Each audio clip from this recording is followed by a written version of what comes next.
What is up, guys, and welcome into another episode of the Ain't It Funky podcast. My guest today is Kodi Bramble. Kodi is a drum tech to the stars, and his credentials are absolutely insane.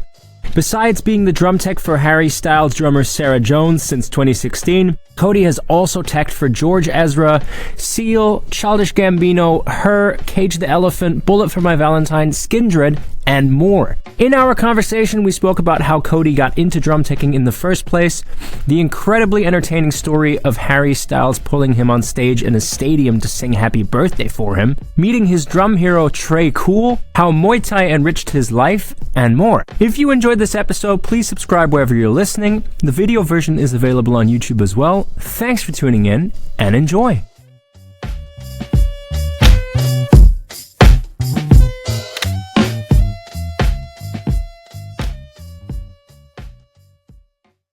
All right, Kodi Bramble, welcome into the podcast.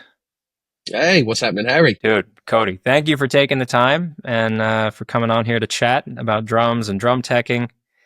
Of course. So, Kodi,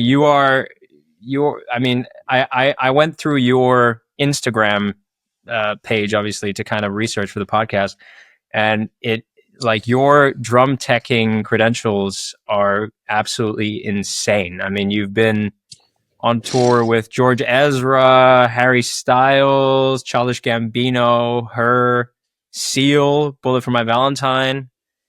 I mean, it's pretty insane. There's a lot. Thank you.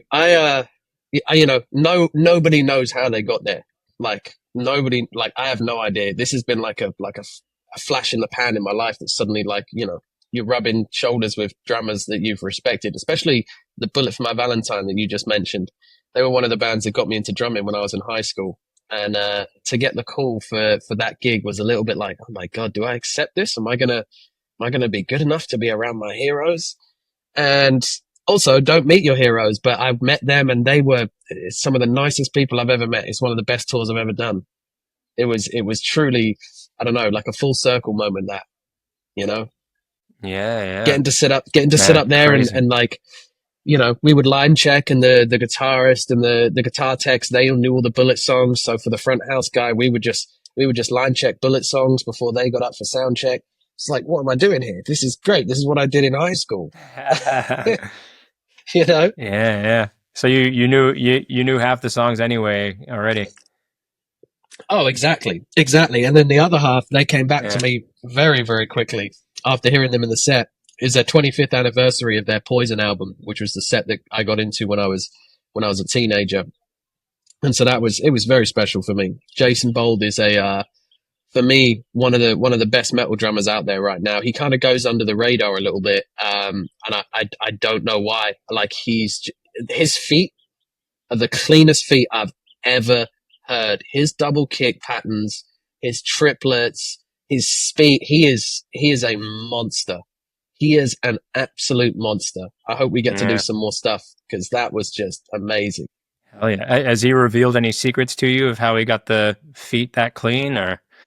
Honestly, he is a absolute professional. So as a tech, I've worked with a whole variance of drummers that, sometimes they won't even want a sound check. They trust you that you've done your stuff, and they're just like, nah, it's all right, we'll turn off the gig.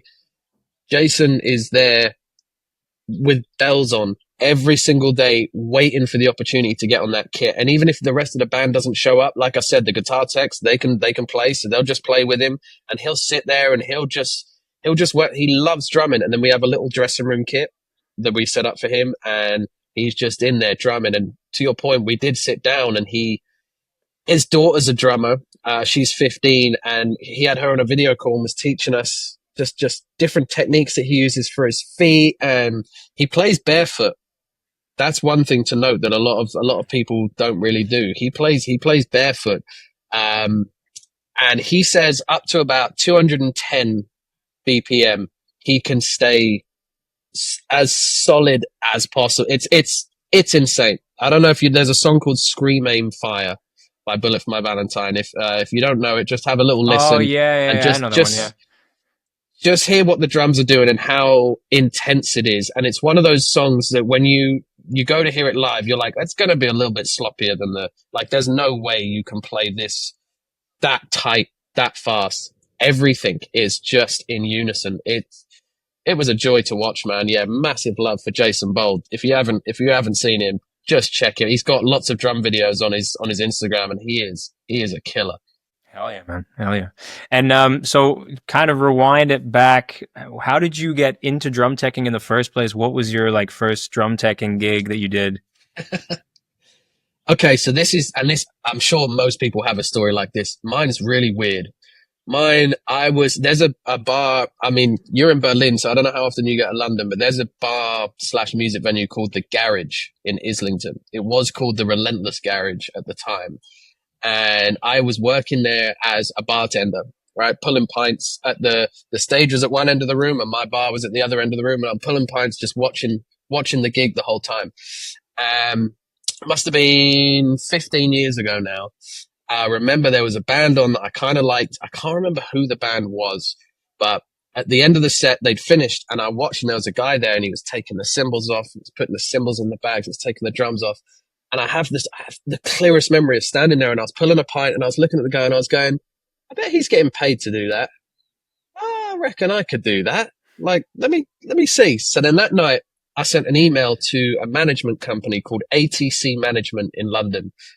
Among others, but I sent an email to them just asking to be an unpaid intern and they hit me back up and I started work. I was there for 2 weeks as an unpaid intern and there were 2 other interns, so 3 of us total. And after the second week, an email went out during the day that I missed. It was like 4 p.m. it went out and it said, we need one of you 3 to get on a train at 6 a.m. tomorrow morning to Brighton from London. To sell merch for one of our artists, a girl called Laura Mvula, who was an incredible sort of contemporary pop jazz artist at the time. And she, I mean, still is, absolute killer. And the other 2 had already said no on the email chain. So I was like, you know what? I'm going to just say yes. So I did it. I got there, not knowing that her drummer was a drummer called Troy Miller, who was Amy Winehouse's old drummer. Just possibly one of the best overall, like he calls himself a jazz pianist, yet he is one of the best drummers I've ever seen. He was late due to something with his daughter or dropping her off or something. So the tour manager had been told I was a drummer. Bear in mind, I was there just to sell merch. So he said, hey man, like it's a small crew. Our front of house engineer normally sets up the back line. If you're a drummer, do you mind just helping him set up the drums and stuff and maybe just giving him a bit of a play and just help him with that? I was like, yeah, absolutely. No worries. Did that, sold the t-shirts that night, was supposed to go home. And the tour manager just came up and said, what's your next 2 weeks looking like? Do you want to come on the bus and just keep doing that, what you did? Obviously to me, I was like, oh my God, I get to go on a tour bus. Like, yes, I jumped at it. And that was it. From that point on, I never worked another job. I stayed with Laura Mvula. I was on free pay and then I went to £50 a day and slowly worked my way up there. And then I just jumped on. I jumped on from there to Paolo Nutini, Cage the Elephant. And it just kept progressing. And I kept just trying to learn as much as I could because I'm sure you'll understand being a drum tech is a weird kind of role because you don't know if you're doing anything right when you first start. There's no playbook. There's no other drum tech you can compare yourself to that's on the tour. You don't know when you first start what a drum tech fully actually does. There's no one to tell you that. I just sort of fell into it. And anyone that falls into it, that's the same thing. You're kind of working out as you go. And then once I started doing shows where there were support acts and other drum techs, just kind of paying a little attention, being like, oh, what's he doing there? Oh, okay, that's kind of cool. And just trying to steal a little bit of knowledge just to honestly just learn what to do, what a drum tech was, because I was a drummer at that point. And yeah, that's how I fell into it. Never looked back. It was a chance encounter from an email that came in to sell merch. And yeah, from pulling pints to, as you say, like Harry, it was just insane. Couldn't ask for anything else. you know? Crazy. And when you started out, did you already, I guess, obviously you having been a drummer before that, I guess you already knew about tuning and stuff like that, I assume. I did, but only to the extent of the very average, just out of high school. I've only been tuning pots and pans that were never going to sound good. I still had to learn tuning on the go, and honestly, I will say that you still do. Drums are one of those things. I'll always say that, you know, when you're tuning a guitar, it's science, right? You can tune, and the science tells you that is an E sharp. There's no doubt about it. That is your E sharp. Drums is a bit more subjective. Unless you're with someone that can say to you, right, I want this batter on this note, this reso on this note. That is fine. Great. You can use your drum bot tuner and you can get there and you can get to a note. But outside of that, drums are subjective and there's no real one sound. Lots of kits have, you know, their sweet spot, but then drummers may have a completely different sweet spot. So I've tried to be able to tune to what a drummer, there's two things I try and tune to: sonics and then feel. Because obviously we want it to sound how it wants to sound. But then when the drummer's playing something, I have this thing where, like, after the first song or halfway into the second song, I know whether the drummer is feeling themselves, whether they're going to have a good night. And that is more so the feel of the kit. Because, you know, they add so much stuff on his monitor mix, on front of house and stuff like that. As long as they're happy with the drum sound, my concentration is making the drummer feel as comfortable as possible on their kit. And feel is so important. Me and Jason Bold with Bullet Fly Valentine, that was one of the main things. He's the most feel-orientated drummer that I've worked with. He was so conscious about the feel of his kit, and it was a joy to work with him because he was always there, and he loved getting in the weeds. He would be there and be like, "Oh, are you going to change heads today? Oh, I'll come and give you a hand." It's like, Jason, what are you doing? Go and sit in the dressing room. Go walk around the city and have an ice cream. Nope, he was there all the time, and then he'd steal the old drum heads and he would make works of art out of them. He would paint on them. Amazing. That's incredible. Yeah. And but speaking about tuning, because I feel like tuning is something that so many drummers struggle with. What for you? Yeah. You as a drum tech with the credentials that you have, what would your kind of go-to tips for people for tuning be? Whether that be, obviously, you know, it's different for snare, toms, but like going through each component of the drum set, what's like a general rule of thumb you would give someone, like tuning tips wise? For me personally, a general rule of thumb is when I'm changing heads, I like to do a full sweep kind of thing. So it's not just, I'll take the head off, put the new one on, blah, blah. I clean out the drum, make sure all the inside nuts are tight. You're basically just doing a quick, not a refurb, but, you know, you're taking it to the shop. You're taking your car and you're just having a quick look, make sure everything's good. Even though you're only going in for the oil, let's just make sure everything's tight and sweet. Then usually I would go on, put my batter on, get it to a note that is roughly the note that we want, whether I'm using a tune bot or whether I'm using it by ear. Get the reso on. Obviously, we've got everything clean. We've got the hoops clean. It's a nice popping drum. And then I slowly, just evenly bring everything, you know, what you've heard everybody say it before. I get it to finger tight. One thing that I was told when I first kind of started by a drum tech called John Colangelo, who is one of my dearest friends. He's percussion tech on Harry Styles. He's worked. You're calling out my resume. Go check his out. He is just ridiculous, like absolutely ridiculous. He's got 20 years on me, but oh my God, the people he's worked with is insane. But there's one tip that I see some people do. I don't see a lot of people do, but you know, when you get it to that lovely finger tight, I get a microfiber, put it on the edge just so there's no fingerprints, and I just give a little pressure and you get another turn or two out of that tension rod, just a little bit past finger tight. So I go around on each tension rod and I just give a light amount of pressure onto the top of the hoop, and just that gets it to lock in. Because you know, sometimes when you tune and one of them's popped out because they were just a little bit too less finger tight. That gets it to sit in nice and easy. The head is seated properly. And then honestly, just go up from there. I do my little pattern that I've got, and it's just a nice reaction. I try to get to the point where everything's even and you're not chasing a note. Once I start chasing a note, I zero the drum out and I start again.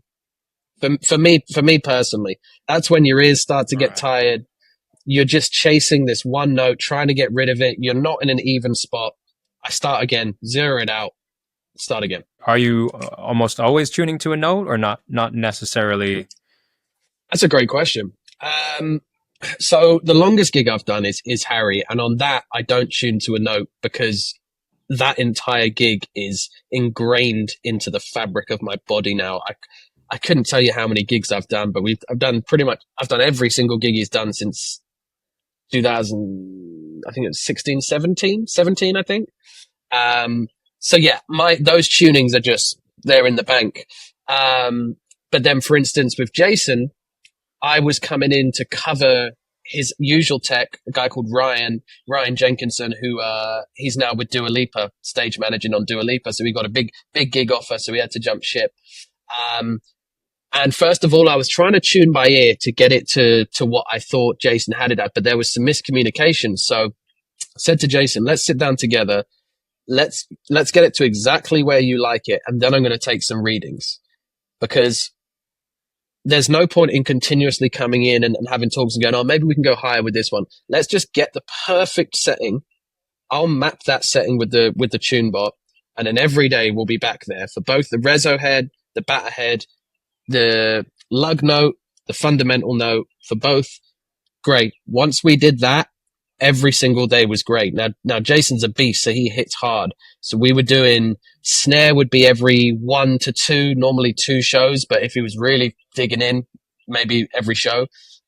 Toms would be every 3 shows. Right. Okay.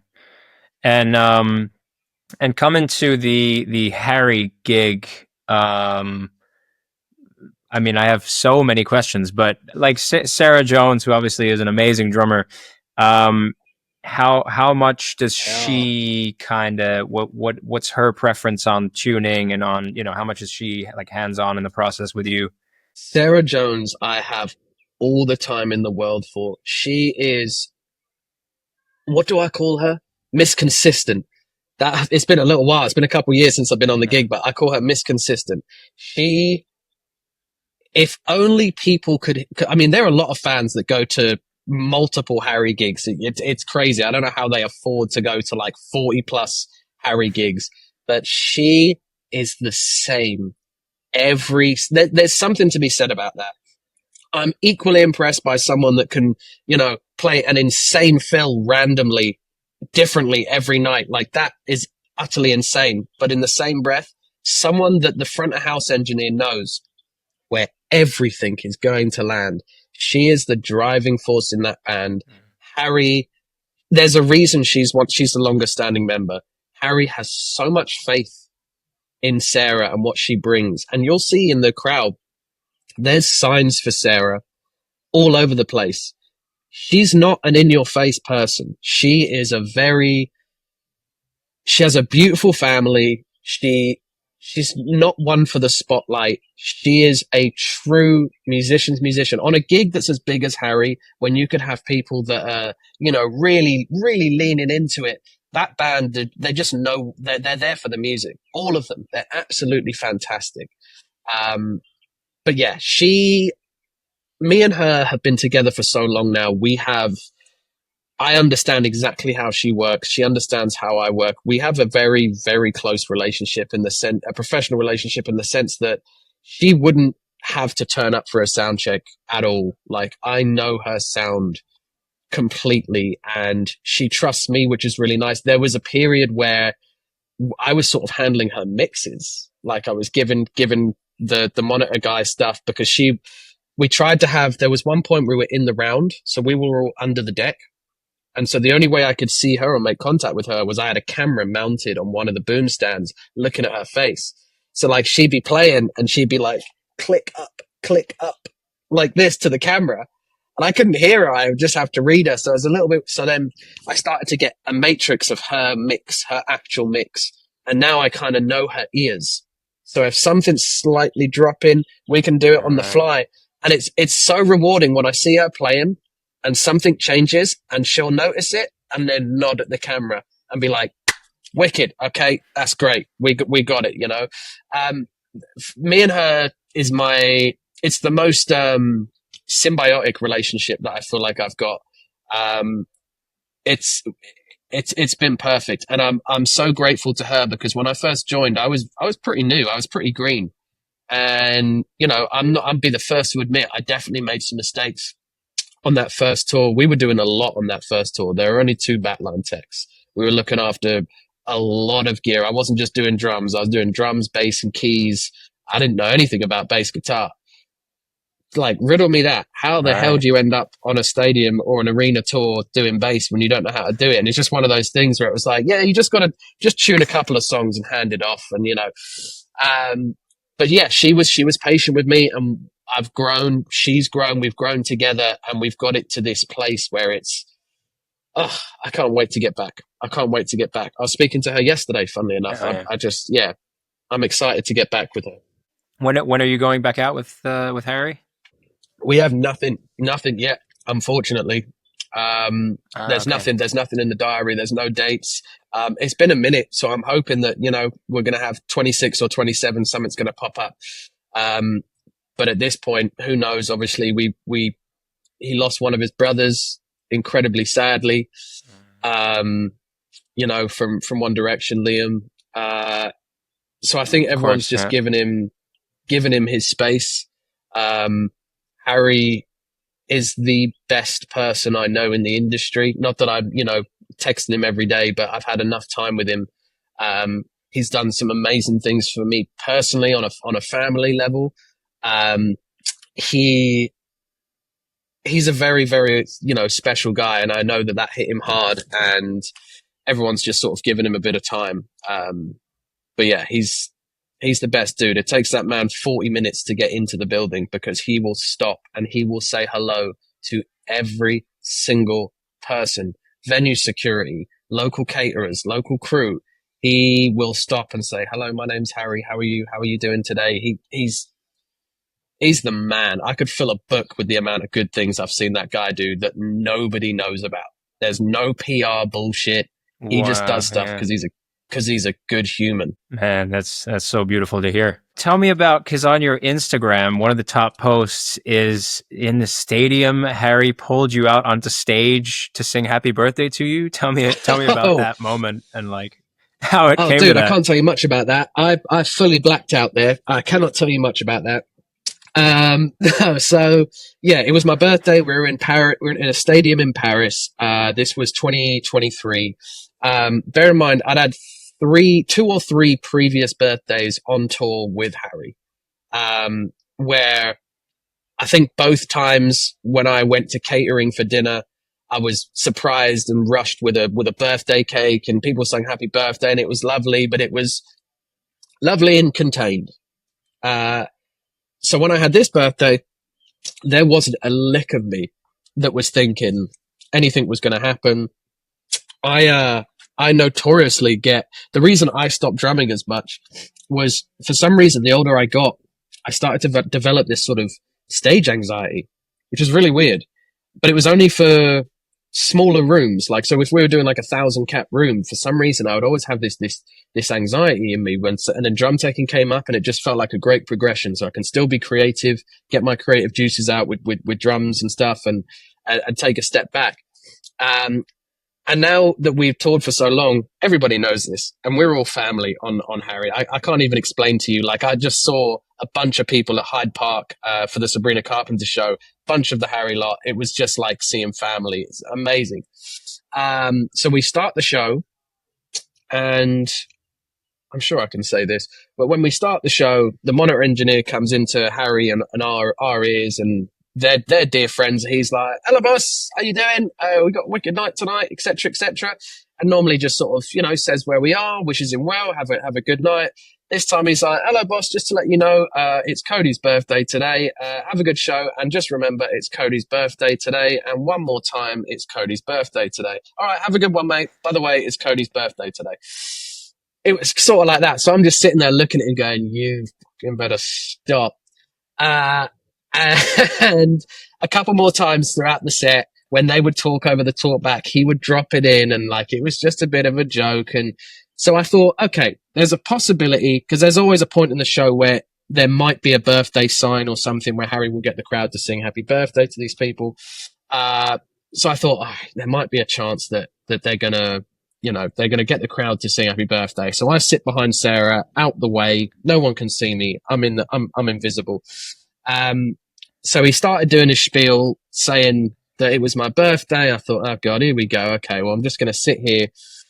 He knows me well now as well. Harry knows me. He knows that I'm not really going to move. So yeah, as you see on the video, he walks all the way back round the back of the drum riser, grabs me and pulls me off the chair.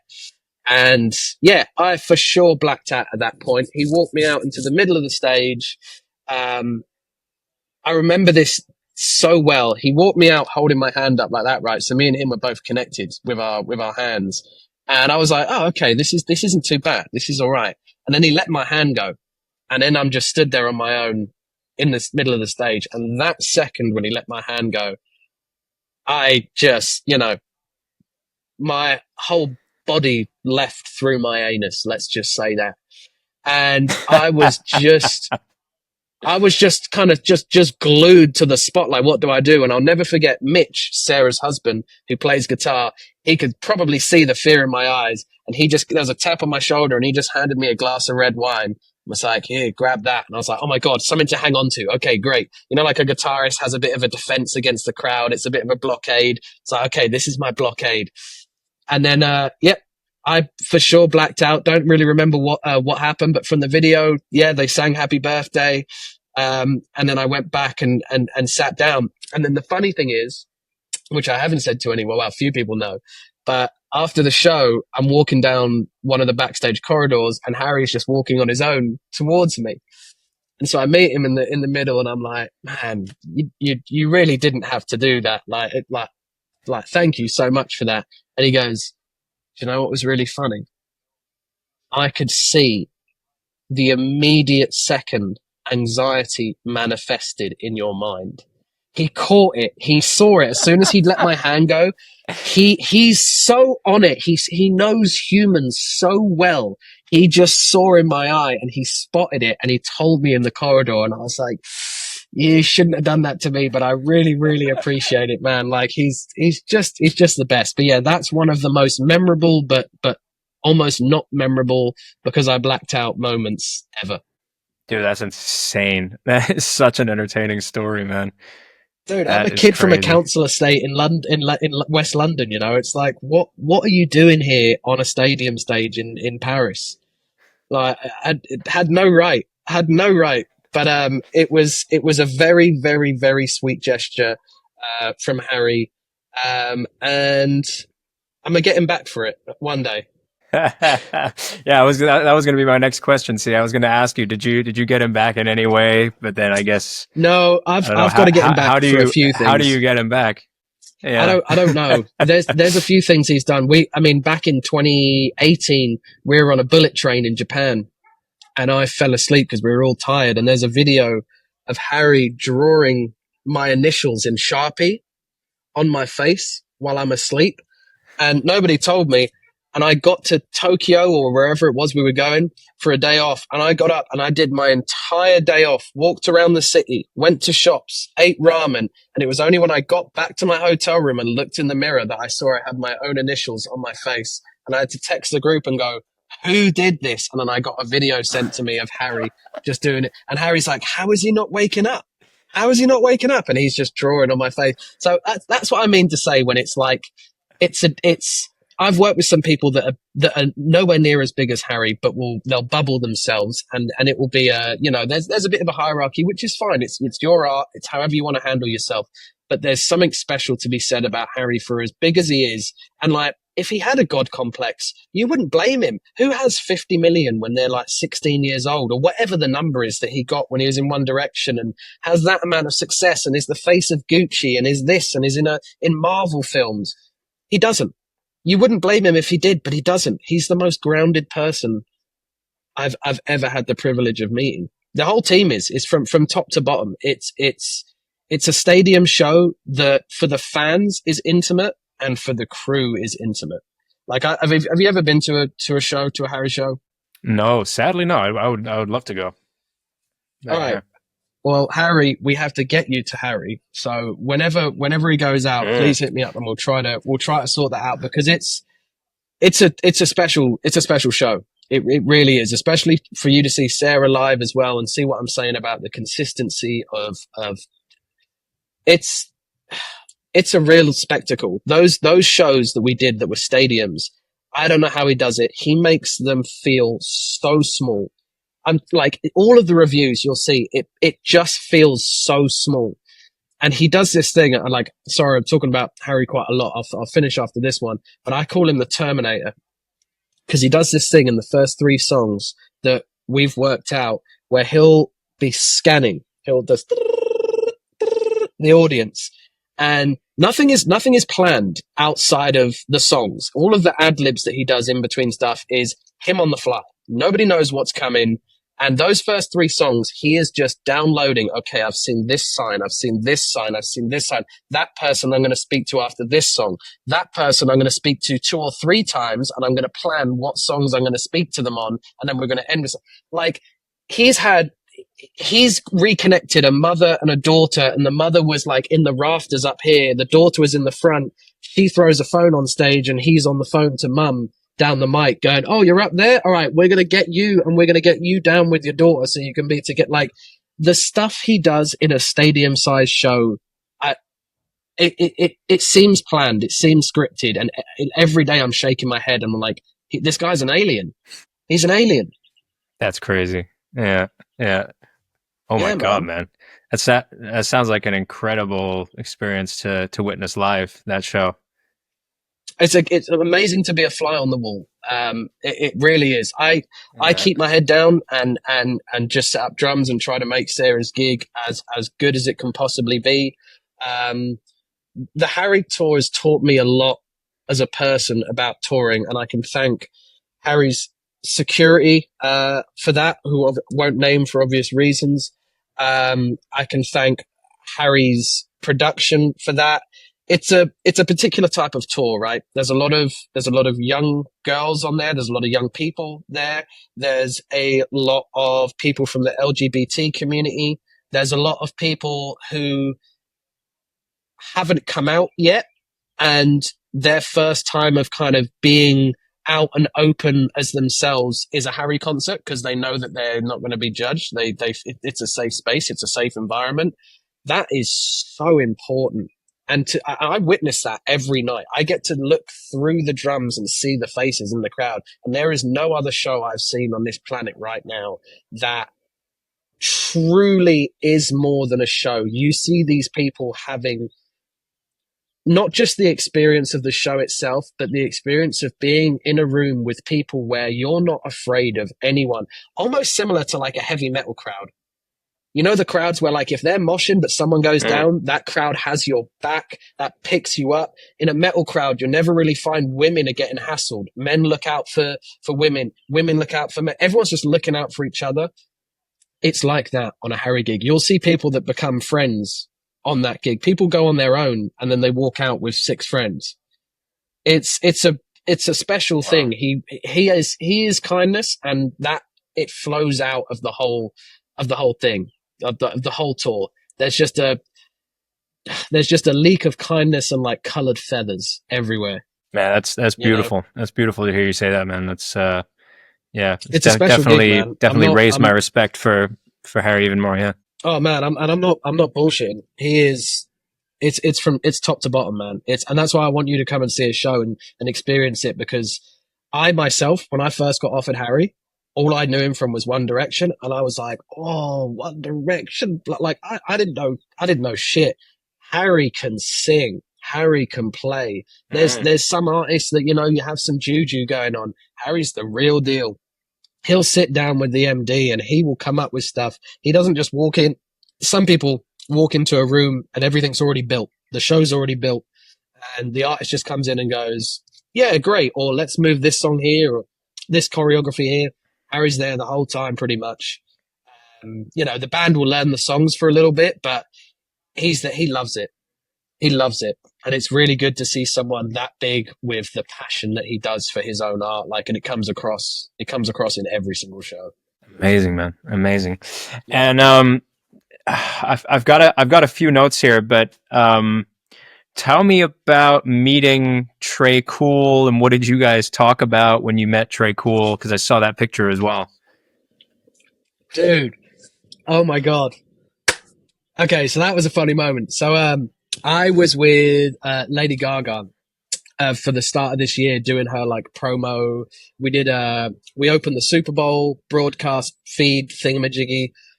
We did SNL, but then the first show we did was, I'm sure you're aware, there were some really bad fires here in LA in January that destroyed multiple places in LA, thousands of homes. Personally, I had about 15 to 20 friends whose houses were rubble. One of them is just want to shout them out, a case company called Jan Al Cases, who's ran by Muffy and Jan, and I think they're in their late 60s or 70s. Their house burnt to the ground. I went to their house in a hazmat suit, and we were picking through the rubble. I saw it firsthand. This was horrendous. And within a few weeks, they set up this LA charity concert where the biggest names came and played. And Trey Cool was there, I believe, to hand out an award to a kid who went and pulled either his family and his mum out of the house, or someone completely a stranger to him. But that was why he was there. And funnily enough, I saw him. I'm never that guy, right? I'll never go up and try and speak to you. I've seen a lot of famous people. I'll never try and ask for a picture or anything like that. I get it. They get it enough. Just for me, being in the same air for me is enough just to be like, oh my God, that's cool. That's amazing. But he was talking to someone that I knew. I was like, hold on, he's talking to Chris. I've been out with him a few times, with a friend of mine who introduced me to him. I was like, I wonder why he's talking to him. Anyway, my friend came over and said hello. And bear in mind, I'd hung out with him 3 or 4 times before this. I was like, oh, are you talking to Trey? How do you know him? And he was like, oh, I'm Green Day's manager. I was like, you're what? I mean, when I say we were hanging out, we literally were just sat down having a beer, watching a football game in a bar, so relaxed and chill. This guy speaks to him, never once mentioned that he manages one of the biggest bands on the face of the planet. Not once. So I was like, you kept that quiet the entire time that you managed Green Day? It was like, yeah. I was like, oh man, Trey Cool. He honestly got me into drumming. I think the American Idiot Phil, I think that was one of the first fills that I ever learned. It was iconic, absolutely iconic. I don't want to be that guy, but what I said was I would love to just thank Trey for getting me into drums, but obviously no worries if not, zero pressure. And he was like, oh my God, yeah, come on. Brought me over to Trey. Trey was sat on a chair eating a packet of crisps, right? He's stuffing his face. And my friend says, oh, this is Kodi. He just wanted to say hello. He wanted to introduce himself. I just said, Trey just wanted to say thank you so much. You honestly are the reason I got into drumming. And I just wanted to say thanks. And he just goes, mouthful of crisps, stops, looks me in the face and goes, I'm so fucking sorry. With crisps falling out of his mouth. He's like, I'm so sorry. And then we just sat and talked, and he just kept up this funny routine of just eating and just shoveling crisps in his mouth. It was for sure a bit. It was 100% a bit. And all I wanted to do was go over there and shake the man's hand. And he gave me, I would say, 10 minutes of just pure joy and laughter when he didn't have to. He'd already done his bit on stage. He had a car waiting for him. His partner was nearby who he introduced to me. Just the loveliest man, as to be expected, right? I've not really seen anything about Trey that he's a bad guy. He had all the time in the world for me, and I was so grateful. That was a special moment for me. Real special. Man, what a legend. What an absolute hero of a drummer and a guy. Absolute beast, man. Can I ask you something? How long have you been playing drums? Because I was watching your videos, Yes, man, please go ahead. and they I think they missed it before we started the podcast, but I called you Mr. Pocket. You have some absolute skills on the kit, man. Oh, thank How you, man. I appreciate that so much. Thank you. Dude, how long have you been drumming? 17 years, maybe 16, 17, I think.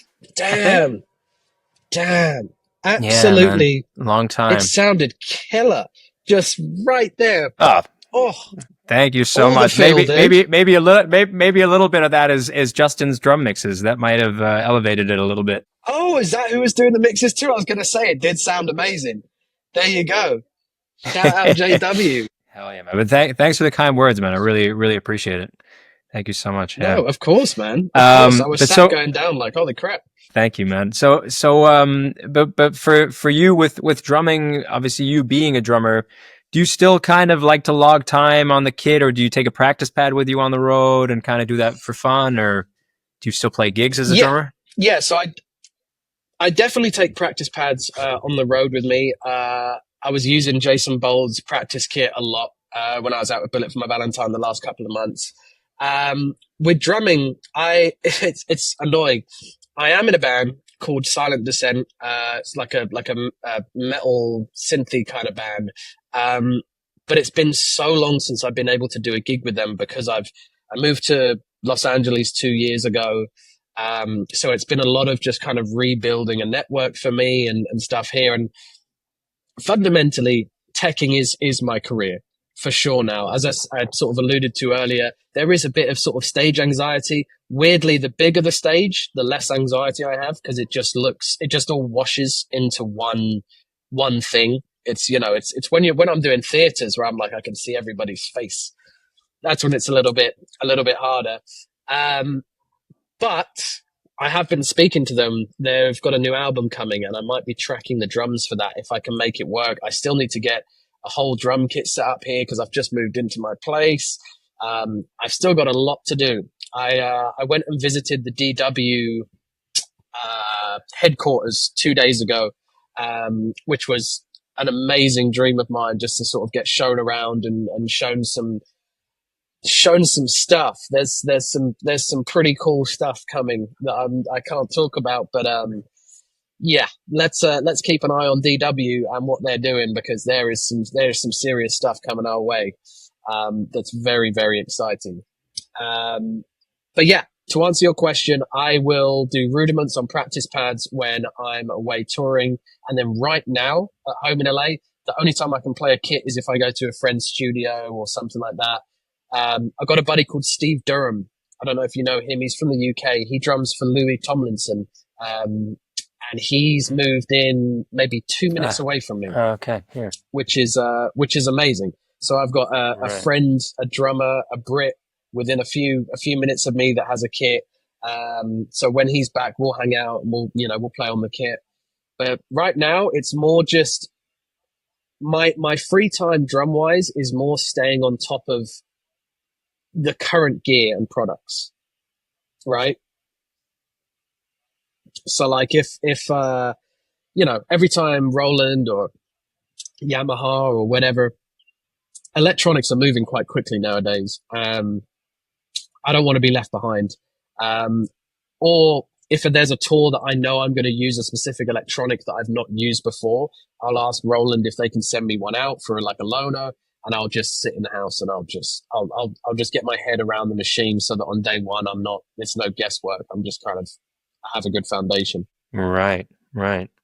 And for anybody that potentially, that like with me looking at your profile and being like, damn, the life of a drum tech looks freaking amazing. Anybody who maybe wants to become a drum tech or wants to go into that world, what would be traits that you would say are most important for that person to have if they want to be successful in that world? Okay. First and foremost, my Instagram is of all the best moments, as everyone's is. That is always something to take into consideration. Yes, it looks amazing. You don't see the delayed flights. You don't see the brutal travel days. You don't see the times when I may have slipped up. You don't see the times when a production may have slipped up. There's so much you don't see. It's everyone's highlight reel. I know it looks amazing, but it's a fraction of what touring, as you yourself will know, is like. Touring, you miss a lot. You're away from people a lot. This is not to turn anyone away from doing it. I'm just saying that, yes, sure, the Instagram looks great. My Instagram was also taken over a little bit, right? That's not my following, right? I'm the first to admit that. That following came from when I joined Harry, and anyone that was in Harry's orbit kind of, they just had a load of people following them. So I don't consider more than half of those followers my actual followers. It's more people just waiting to see if I post something Harry related. So those numbers lie. I will be the first to admit it. And it's if I was to count the people that I post my drum stuff for, it's nowhere near that number. But most of my posts are going to be for my drum companies, my drummers, the stuff that I hold dear to me. So to answer your question though, teching is one of the most rewarding things I've been able to do, especially as a drummer, right? Because a lot of people, they want to be the one behind the kit. And I totally get that. And for a time I did, but someone said to me once that it's not that you're not being creative behind the drums. You're just letting your creativity out on the drums in a different way.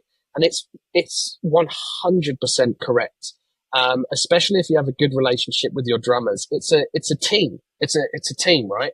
You're part of it. Those drums that those people are hitting, if they sound amazing, and they sound amazing to 60,000 people out there, that's you. You've tuned those drums. That's your every part of that creativity is the person that is producing that sonic sound that's going out there. It's a special thing. I think the only thing to be aware of is drum teching it takes a lot, especially if you're touring, if you're wanting to tour with the kind of artists I've done. There's no real short tours. You are going to go for periods of your life, for chunks of your life. On the last Harry tour, I went through a breakup of my partner of 11 years. It's a long time. And due to the length of the tour and a lot of outside circumstances, it ended the relationship. I've missed birthdays. I've missed weddings. There's a lot to be said about how much you miss when you get to this level. However, if you do, I always say, get in and try it, right? That's the hardest part as well of being a drum tech. For people that want to get in, and be drum techs, the hardest part is just getting that first gig. Same as like when you go to the gym. The hardest part is just walking in the door, right? Get your foot in the door. After that, as long as you're good, but with a caveat, you don't even need to be that good. You just need to be good and willing to learn and willing to put the time in and willing to hone your craft. As long as you go in wanting to put out the best possible product, you will be good. That to me is about 40% of touring. I would say 60% is who you are as a person, right? Which goes back to what I was saying. I've been taught by the Harry Styles camp of how I conduct myself in a professional manner on tour. We wake up on a tour bus. I pull the curtain back. Good morning. You're right there. And you're going to be right there until I pull my curtain back at the end of the day. You are with these people 100% of the time. You don't want to be with someone that is a rotten apple or is hard to get along with. I like to treat people how I like to be treated. I will always look out for people. If you see someone having a rough day, there's some techs, and obviously I will not mention anyone. There's no one actually that springs to mind, but there are people that I've met that, my job is my job. I'm just going to do drums, then I'm going to walk away. Sure, you can do that some days, but you are a tour family. And if you see someone that's struggling or they're running a bit behind, you help them. That is more than your drum roll. I think the fact of you being a cohesive member of one working machine, that is 60% of it. If you're a kind and good person to, in your soul, and you're there for people will be there for you. That's 60% of the whole thing, man. And then you get to play with drums. Nice. Amazing. And also talk to me about your, because you do Muay Thai And I know that you had a Oh, period yes. where you were eating quite bad on tour, and I saw the post about like the transformation. Talk to me a little bit more about that. Yeah. So, funnily enough, that goes back to when I said I had that breakup on the Harry tour. It goes to show how hard touring is, because there's a level of keeping up face, right? When you're on tour, even if you're going through, I've had people whose parents have passed away, and they're showing up for work the next day. How how do you do that? So then you kind of hide it, because you're with people 24/7, so you hide it. So what I was doing was, I was in a depressed state, not afraid to admit it. I would go, not socialize after gigs or on days off, stay in my hotel room, watching films, eating junk food, and I ballooned up to maybe, I mean, pounds, it was 186 pounds. I don't know what that is in kg. It's really bad. I've been a bit Americanified after being out here for 2 years. 186 pounds. And I will credit, there was a guy called Micah who was a videographer, and I credit him to this day. People go, when I say this, right? But my beard was grown out. My hair was grown out. I was big. Walked into work one day, and he walked up to me and he was like, "Hey, good morning, man. Fuck, you're depressed, aren't you?" And everyone's like, "Oh my God," he just came up and said that you were depressed. And I remember going into the bathroom and looking at myself in the mirror and being like, "Yeah, you are, and you're sulking, and you could do something about it." And ever since then, every time I see that man, I say, "You were the catalyst. You were the person I needed to give me a little quick bump on the shoulder and be like, hey, I know it's tough, but you got to sort yourself out." And from that day, I started going to the gym on days off, cut out the food, and sort of got to a little bit of a better place, but it wasn't like that much. It was just a slight change in what I was doing. And then I came off tour, moved to LA, found this Muay Thai gym nearby me. I've always been a fan of mixed martial arts. It's one of my things. I literally watched some last night. It was my favorite thing to do. Found this gym, and it is a gym full of creatives. There's a few actors in there. There's some musicians in there. I won't name them, but there are some really creative people in there. Nobody talks about what they do. There's teachers in there. There's dog walkers in there. We have literally people from every world. Everybody is the same in that gym. We have people that are 8 years old. We have people that are 58 years old. It's anyone and everyone, and it's the nicest group. When I used to go to the gym, I used to get bored, right? I'd go for 2 weeks, and I'd smash it out. And then I'd get bored. And then I'd have one day where I didn't go, and then I'd stop going. With Muay Thai, whenever I wake up and I'm like, oh, I don't want to go, I imagine Alex or Sam or Christy or whoever at the gym there, and I'm like, shoot, they're getting an hour ahead of me. They're getting an hour ahead of me if I don't go. Right, I'm going to go. And that, it's almost like when you're on an app and you know you're against friends, and you're sort of, you're able to keep challenging your friends. That kept me going back to Muay Thai. And because I'd finished the Harry tour, I had a period of about 10 months off where I had nothing to do. And so I did it fully. I threw myself into it 6 days a week. My coach, Ed, was incredible at just mentoring me, basically, in all aspects of the move, of Muay Thai, always being there to help out. And, I got down to 145 pounds, feel better than I ever have. My head's clearer. I just feel much better, dude. And when I was in that depressive state, you would find that I didn't have the love of drums. I wasn't, see what I said about staying on top of current products. I wasn't doing that.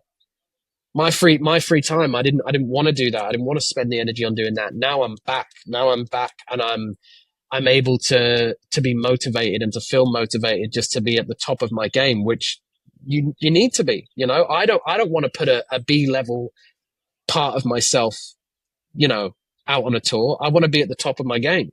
Yeah, absolutely. And I mean, it's a very, very inspiring story, but how when you go out on tour, is Muay Thai the kind of thing that you can, I don't know, you can do certain movements in a hotel room, or like how do you keep working out while you're on the road? Yeah. Definitely. So I shadow box in the hotel room whenever I get like FOMO and I'm like I'm watching all the videos of the people in my gym having fun. I'm like, damn it! I'd sort of get up and I'll shadow box in my room.